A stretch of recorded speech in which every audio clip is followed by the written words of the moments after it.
Good afternoon. Today I'll be presenting work on characterization of independent clones of human-induced pluripotent stem cell lines LCCS I005 derived from control individual of Indian ethnicity.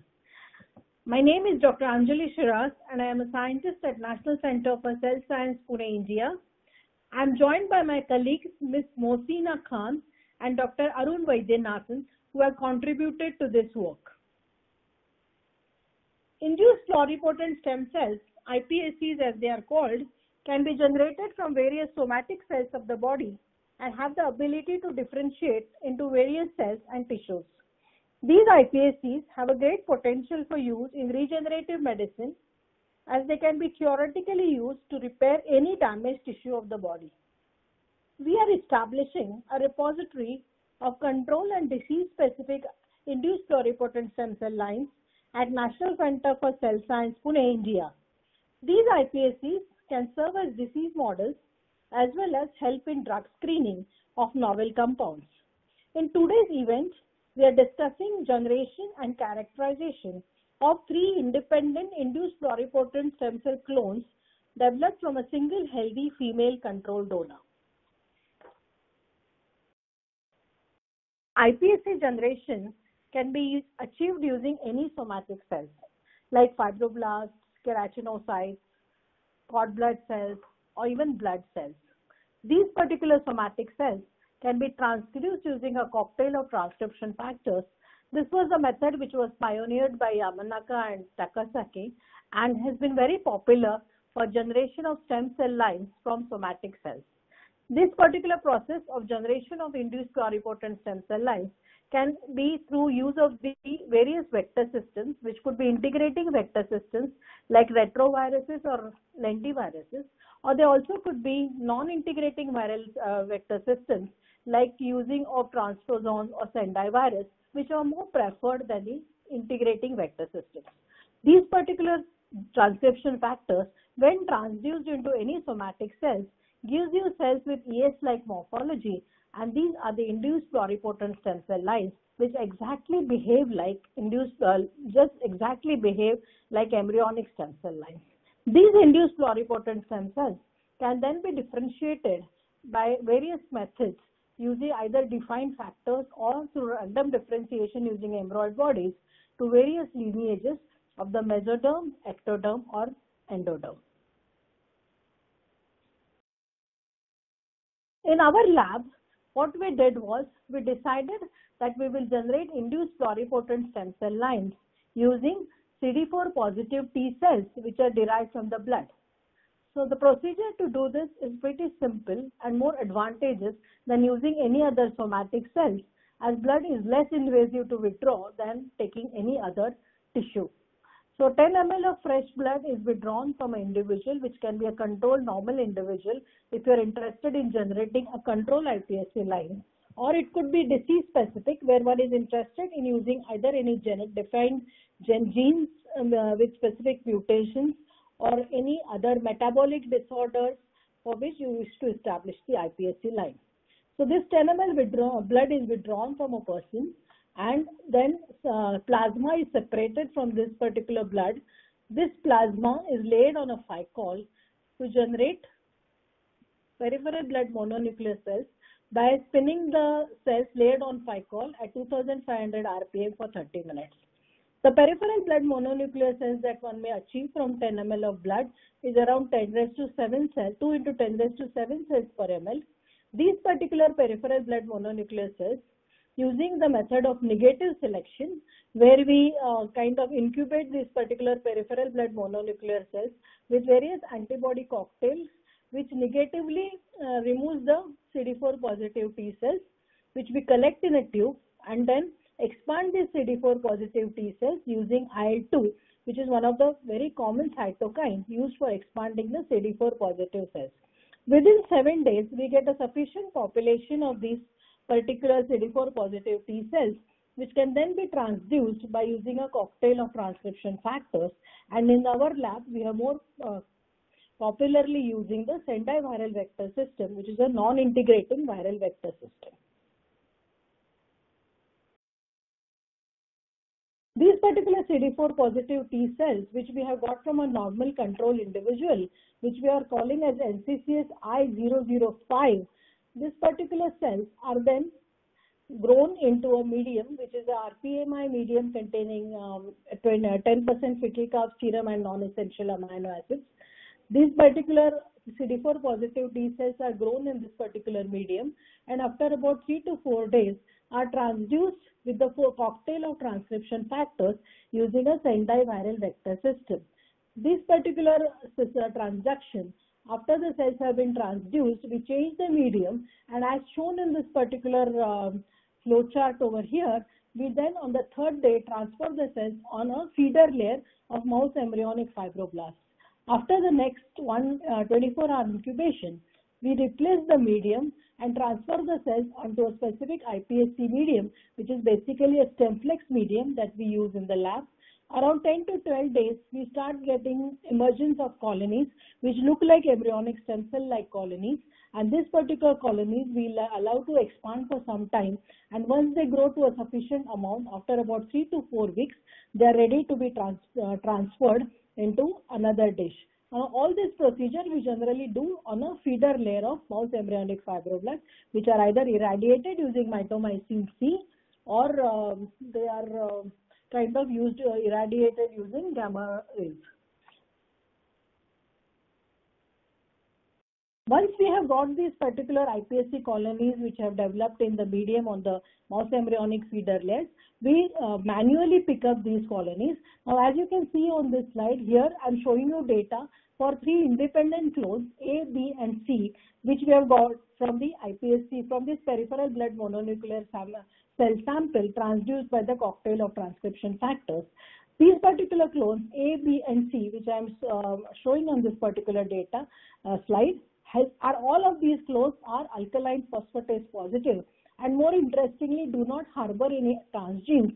As you can see from the RT-PCR data over here, where you see that the initial passage 4, there is still a existence of the transgene which has come from the Sendai viral vector system. But around passage 20 to 25, you will see that these particular clones that we have got A, B, and C are free of the transgene. They do not show any of the viral genes which are there into the cells, and these particular cells are already showing the emergence of ES cell type morphology, indicating that they can be genuine induced pluripotent stem cells, as they show high alkaline phosphatase activity, which is a prerequisite of the iPSC cell generation. Next, we have characterized these particular clones that we have got of the iPSCs for their authenticity, which is one of the most standard method to do is STR profiling, or short random repeat profiling, where one compares the profile that you obtain with the microsatellite profile that you obtain for certain markers with the control CD4 positive cells from which this particular cell line has been derived. Now, as you can see from the table over here, that most of the markers which are there, which are expressed in the CD4 positive T cells, are the same that we also find in the clones that we have established of the iPSCs, indicating that these clones that are established are genuine iPSCs which are derived from the CD4 positive T cells. It is very important to ensure that these particular clones are derived from the parental cell and therefore show the same STR profile as what has been shown by the parental cells. So first assay which we have done to characterize this particular cell is the expression of surface markers. The 2 markers that we have used for characterization of these cells is one is SSCA4, another is TRA160. These are the standard markers which are commonly expressed by the embryonic stem-like cells or the iPSCs, and therefore here we have used a method called as flow cytometry to kind of find out how many cells of the iPSCs are positive for the expression of these markers SSCA4 and TRA160. As you can see from these profiles, all the 3 clones A, B, and C about which we are talking are showing very high expression, almost 100% expression of these surface markers SSCA4 and TRA160. Interestingly, they are showing very high expression of these genes also, because as you can see here from the bar diagram, they are showing high MFI, which is a mean fluorescent intensity for expression of SSCA4 as well as TRA160. So this indicates that each of the 3 clones that we have generated show very high positivity for expression of the surface markers as well as high percentage of expression. This is a very good sign to show that the cell clones that we have developed, which are the iPSC clones, are showing embryonic stem cell properties. Next, we'll again look into the expression of the genes which are involved in stemless, like OCT4, SOX2 and KLF4. And as you can see from the qRT-PCR data over here, that is RT-PCR, which is expression data for the standard transcription factors OCT4, SOX2 and KLF4, you will see that these genes, which are the genes which are expressed by all the embryonic stem cells, are very highly expressed in each of these clones A, B and C. And this is a good sign to again indicate that these clones are genuinely expressing the embryonic stem cell-like characteristics, which is what is expected of the induced pluripotent stem cell lines. Whereas the parental CD4 positive T cells from which these particular clones have been derived show almost negligible or no expression for these transcription factors. So this is a clear indication that the clones that we have got show these stemless properties. It is important that the clones that you get are showing the normal karyotype or exactly showing the same karyotype from which they are derived. And this is what we ensure over here by doing a simple karyotype analysis, also known as G-banding. And as you can see from the slide here, that each of the 3 clones, clone A, clone B and clone C, display a normal karyotype, which is a female karyotype of 46 XX chromosomes. And it's a good indication that there are no translocations or numerical aberrations which got developed during making of this particular cell line, or anything that is there which was initially there in the parental cell. So this is an indication that the cell lines that we have developed are normal cell lines, and they can be used for any studies which need the use of control cell lines of female individuals. After doing the RT-PCR analysis, where we looked at the expression of the genes at the RNA level, we proceeded to look at the expression of the same genes, the OCT4, SOX2, as well as the surface genes TRA160 and SSCA4, using antibody-based approach, where we look at these cells for expression of these proteins and then visualize them using confocal microscopy. As you can see from the confocal microscopy images, that these cells are highly positive for expression of nuclear proteins like SOX2 and OCT4, and the surface expression proteins for like SSCA4 as well as TRA160. This is individually seen for each of these clones A, B and C, and you can very well see that these clones show surface expression of these proteins, whereas the upper 2 markers, which are the nuclear protein markers, are expressed at the nuclear level in each of these proteins. The next acid test for knowing that the stem cell lines that you have developed are the genuine stem cell lines, one has to do a process of differentiation to see that these stem cell lines can differentiate into each of these lineages, which are the ectoderm, mesoderm and the endoderm lineages. There are various approaches to do differentiation. It can be a very directed differentiation process, or it could be a process of spontaneous differentiation. Whatever method you use, whether you use hanging drop method for spontaneous differentiation using StemFlex medium, or process where you allow the cells to grow in a low attachment dish, either of it, when you incubate these cells for 2 to 3 days, you start developing these embryoid bodies, which then when you incubate it in presence of medium with 20% FBS and in presence of non-essential amino acids, you will see these embryoid bodies differentiate into different kind of, each of these 3 kind of lineages, ectoderm, mesoderm and endoderm. And there are various methods by which one can really analyze the differentiation to each of these lineages. As you can see in the slide over here, there is a expression of a marker protein called as beta-3 tubulin, which stands for differentiation to the ectoderm lineage. SMA1, which is smooth muscle actin, which basically is a lineage-specific marker for mesodermal differentiation, or GATA4, which is a marker for endoderm differentiation, which is a nuclear expression protein. You can see over here a positivity in the nucleus for GATA4, something in the cytoplasm for mesoderm, and in the cytoskeletal region for the ectoderm marker beta-3 tubulin. So this is an indication that the cells which we have derived, the LCCSI 005, each of these clones have the potential to differentiate into all the three lineages, and this is why it kind of satisfies the criteria of trilineage differentiation and confirms the fact that it is an authentic induced pluripotent stem cell line which can be used for any further studies regarding its use in either disease modeling or in case of drug screening. Most importantly, when these particular cells are injected into the mice, either in the subcutaneous layer or under the kidney capsule, you should get a mass of tumor which is known as a teratoma. And this particular teratoma, when you observe them using histopathology, should show the expression or should show all the three lineages upon staining.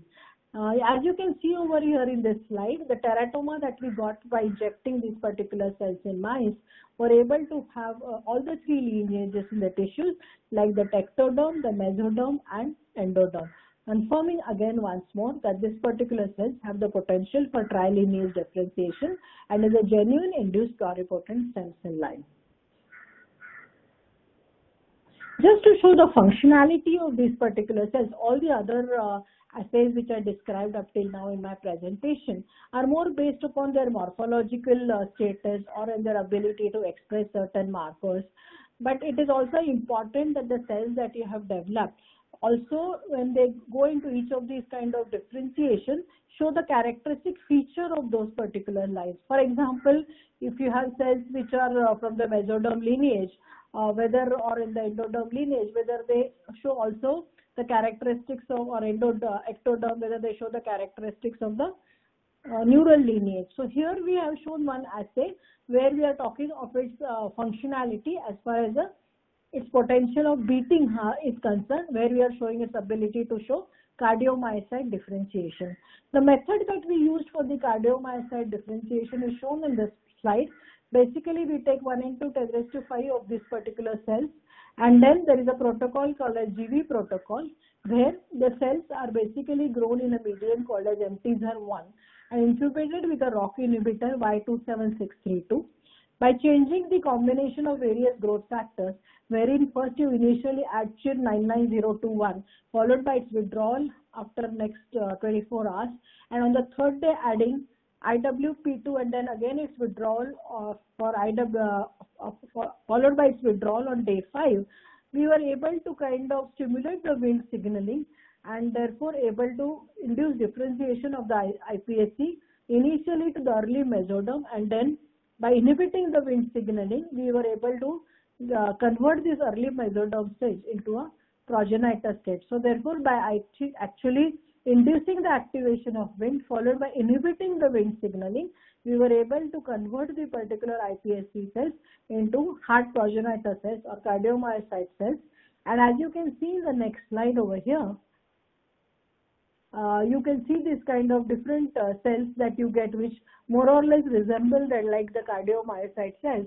And we definitely got more interesting cells which show better functionality when you use 10 nanomole of this CHIR 99021 after 10 days.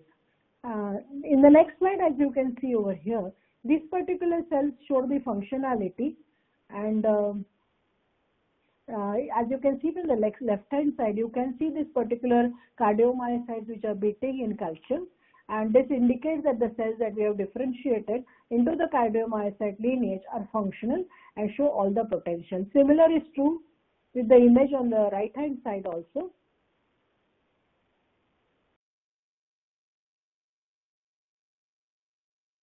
Where you can again see the beating of the heart muscle cells over here. This again confirms the fact that the cells that we have got, which are derived from NCHCS I005 and the A clone which we are talking of, shows functionality and beating of the heart muscle cells. So this is a very important assay for anyone to show the functionality of these particular cells to either of the lineage. It could be the liver cells or the heart cells, or even one can do cells functionality of the ectodermal cells by doing electrophysiological studies. So in summary, I just want to highlight few of the points I made in my presentation. that this particular cell line that we have generated, which is an induced pluripotent stem cell line from female individual, is of Indian ethnicity. There are very few lines of Indian ethnicity, so that is how it becomes a very valuable resource for studying the functionality. This particular cell line has been derived from the peripheral blood mononuclear cells, which highlights the use of a less invasive tissue for generating iPSCs as compared to fibroblasts, which could be more invasive as they are mainly derived from the skin. All the three clones that we have generated show similar attributes as far as their stemness and differentiation potential are concerned.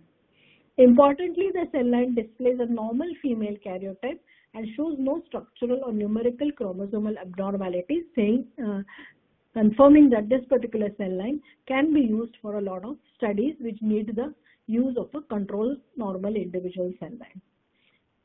We have developed a simplified protocol for efficient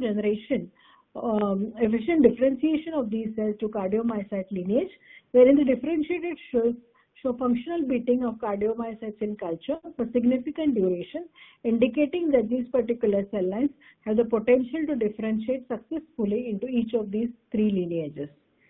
Since this cell line is derived from a controlled female individual of Indian ethnicity, it has a great potential in serving as a reference control for comparative studies in drug development and disease modeling. Thank you.